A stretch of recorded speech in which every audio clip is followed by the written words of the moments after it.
तो हम लोग जब भी बैकएंड की बात करते हैं तो बैकएंड के अंदर बेसिकली डाटा के अलावा कुछ भी नहीं है। बैकएंड के ऊपर तो सारा का सारा डाटा होता है हमारे पास, जिसको हम लोगों ने सिर्फ और सिर्फ टेबल्स के अंदर सेट करना होता है।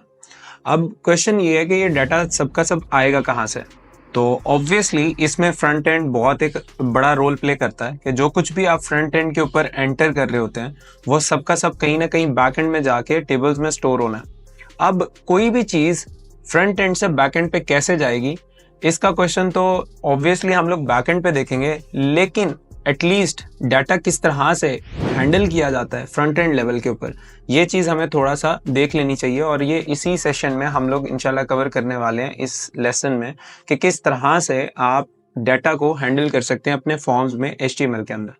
तो हम लोग कोड जल्दी से ओपन कर लेते हैं जो अभी तक हम लोगों ने किया है, जिसमें हम लोगों ने एक फॉर्म बनाया था, साइन अप फॉर्म, और एक लॉगिन फॉर्म भी हम बना चुके हैं। तो हम साइन अप फॉर्म को वहाँ पर डाटा जो है वो सबमिट करना देख लेते हैं कि किस तरह से फॉर्म में हम डाटा सबमिट कर सकते हैं। तो अगर आप यहाँ पर कोड में देखें तो हम लोग फॉर्म का टैग यूज़ कर रहे हैं। अब मैंने पहले भी बताया कि फॉर्म के जो टैग है इसमें बहुत सारी ऐसी कैपेबिलिटीज़ हैं जो इसको यूनिक बनाती हैं। यानी अगर ये टैग ना हो तो हम बहुत सारी ऐसी चीज़ें हैं जो नहीं कर सकते। अभी डाटा की हैंडलिंग और डाटा को रिसीव करने का काम भी इसी फॉर्म का ही है। कहीं ना कहीं ये टैग हमें उसमें भी बहुत ज़्यादा हेल्प करता है। तो अभी हम देखेंगे कि इस टैग की मदद से किस तरह से हम यहाँ से जितना भी ये डाटा हम एंटर करेंगे फ्रंट एंड पे, ये किस तरह से हमें मिल सकता है।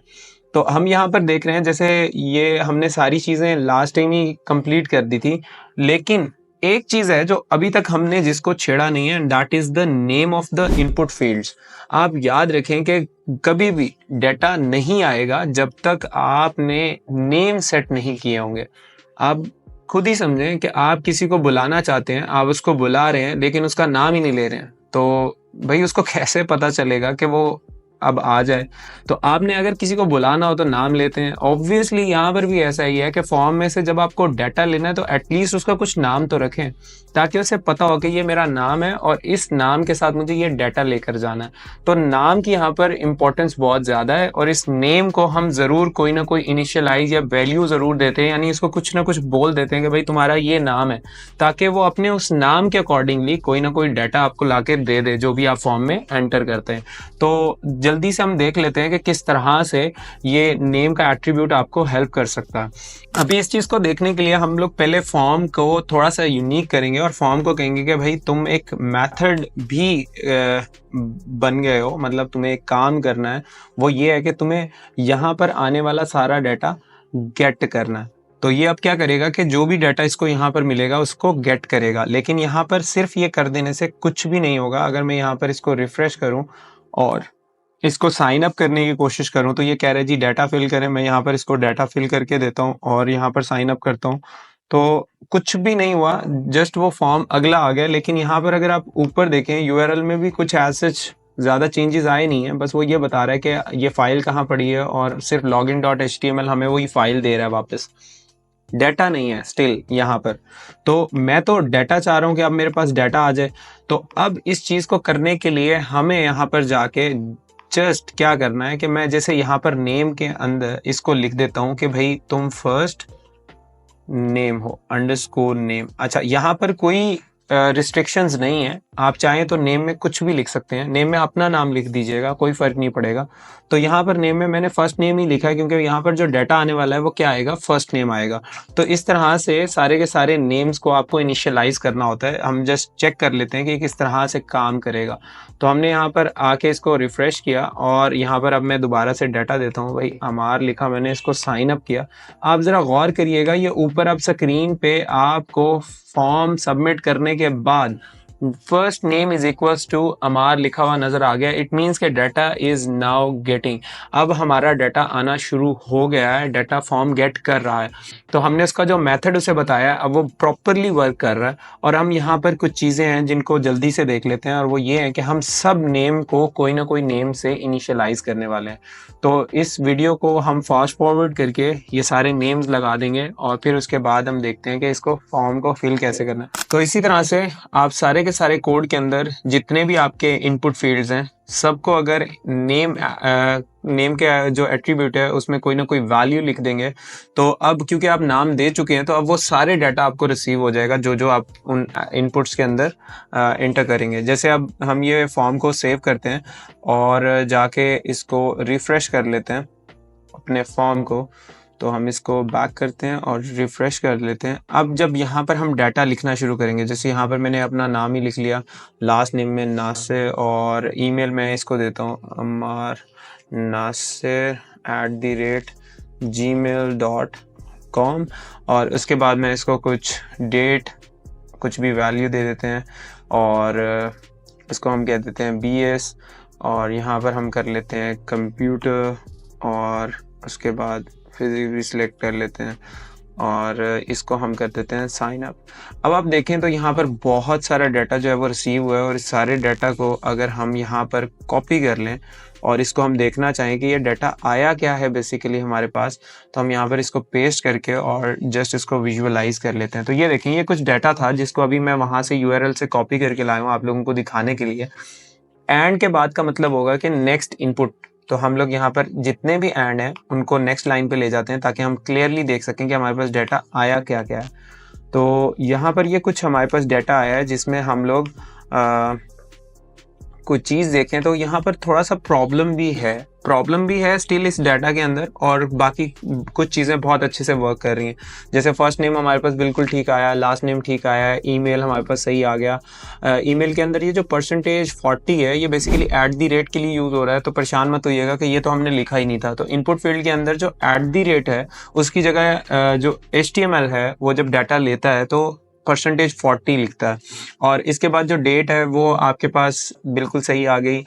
एजुकेशन और सब्जेक्ट्स के अंदर यहाँ ऑन है, कोई भी डाटा की समझ नहीं आ रही कि डाटा आया क्या है बेसिकली। तो ये एक बहुत बड़ा क्वेश्चन मार्क बन जाता है कि आखिर एजुकेशन में क्या आया या सब्जेक्ट्स में क्या चीज़ आ रही है। तो यहाँ पर थोड़ी सी इस चीज़ को देखना ज़रूरी है। अब हम लोग यहाँ पर एजुकेशन में ये देखना चाहते हैं कि एजुकेशन बेसिकली आ क्या रहा है आपके पास डाटा, और साथ ही साथ हम ये देखना चाहते हैं सब्जेक्ट्स में भी आप कौन कौन सी चीज़ें सिलेक्ट कर रहे हैं। तो ये चीज़ अगर आप करना चाहें तो एक तो इस डाटा को हम यहाँ से अब हटा देते हैं और इस चीज़ को समझ लेते हैं कि ये हमने कैसे करना है। तो देखिए, नेम क्या कर रहा था, नेम तो ये बता रहा है कि भाई तुम्हारा नाम क्या है। यहाँ पर आप देखेंगे नाम जो है वो हमने जितनी भी एजुकेशन की फील्ड्स हैं उन सबका, इनपुट फील्ड्स उन सबका हमने सेम रखा है। तो अब कैसे पता चलेगा कि आपने उसमें से सिलेक्ट क्या किया, मैट्रिक, इंटरमीडिएट या BS। तो इसको करने के लिए आपने यहाँ पर एक और चीज़ ऐड करनी है, दैट इज़ द वैल्यू। कि अगर आप वैल्यू में अच्छे से मेंशन कर देंगे कि वो क्या चीज़ है तो बहुत ही इजी हो जाएगा। जैसे ये यहाँ पे मैट्रिक और फिर एंटर और लास्ट पे हम लोग वैल्यू ऐड कर देते हैं BS। तो यहाँ पर हमने ये वैल्यूज़ ऐड कर दी हैं। अब हम यहाँ पर सब्जेक्ट्स में भी वैल्यूज़ ऐड कर देते हैं जैसे हमने वहाँ पे किया है। तो यहाँ पर हमने लिख दिया मैथ्स, और फिर उसके बाद हमने यहाँ पे लिख दिया फिज़िक्स, और लास्ट पे हमने लिख दिया कंप्यूटर। तो कुछ इस तरह से आप अपना डाटा जो है उसको वैल्यूज़ असाइन कर सकते हो ताकि उसको पता हो कि जो वैल्यू आ रही है वो बेसिकली क्या है। क्योंकि कल को आप जो फॉर्म से इस तरह से रेडियो में या चेक बॉक्स में डाटा लेंगे तो उसको एटलीस्ट उसका पता होना चाहिए कि वो क्या डाटा आ रहा है आपके पास। तो इसको अगर हम सेव करें और इस बार पे हम इसको दोबारा से बैक करके रिफ़्रेश करें तो हमारे पास दोबारा से ये इसमें सारा डाटा हम वही फिल कर देते हैं जो हमने लास्ट टाइम फिल किया, तो जल्दी से, ताकि हम देख पाएँ कि क्या डिफरेंस आया। तो यहाँ पर हमने कंप्यूटर सेलेक्ट किया, साइन अप किया। अब हम यहाँ पर अगर देखें तो आपके पास डाटा थोड़ा बेहतर रिप्रेजेंटेशन में आएगा। जैसे अगर हम इसको यहाँ पर विजुअलाइज करना चाहें दोबारा से, यार हिल गया दोबारा, चलो हाँ बस दैट्स इट। अच्छा जी, तो आप विजुअलाइजेशन अगर करना चाहते हैं अपने डाटा की तो आप अपनी स्क्रीन पे ये इस टाइम पे देख पा रहे हैं कि मैंने यहाँ पर एंड का बताया था कि एंड के बाद नया डाटा आता है। तो हमने एंड किया, एंड के आगे से हम सारा डाटा नेक्स्ट लाइन पे लेके जा रहे हैं ताकि हम इजीली देख पाएँ। तो ये देखें जी, अब आपको हर चीज़ का प्रॉपर आइडिया हो रहा है कि वो कौन-सी चीज़ है जो आप यहाँ पर इनपुट ले रहे हैं। जैसे फर्स्ट नेम में अमार आ रहा है, लास्ट नेम में नासिर आ रहा है, ईमेल में ऑब्वियसली ईमेल आ रही है, डेट आ रही है, और अब एजुकेशन के अंदर बीएस प्रॉपरली मेंशन्ड है, और सेम इसी तरह सब्जेक्ट में भी कंप्यूटर जो मैंने सिलेक्ट किया वो प्रॉपरली मेंशन हुआ है।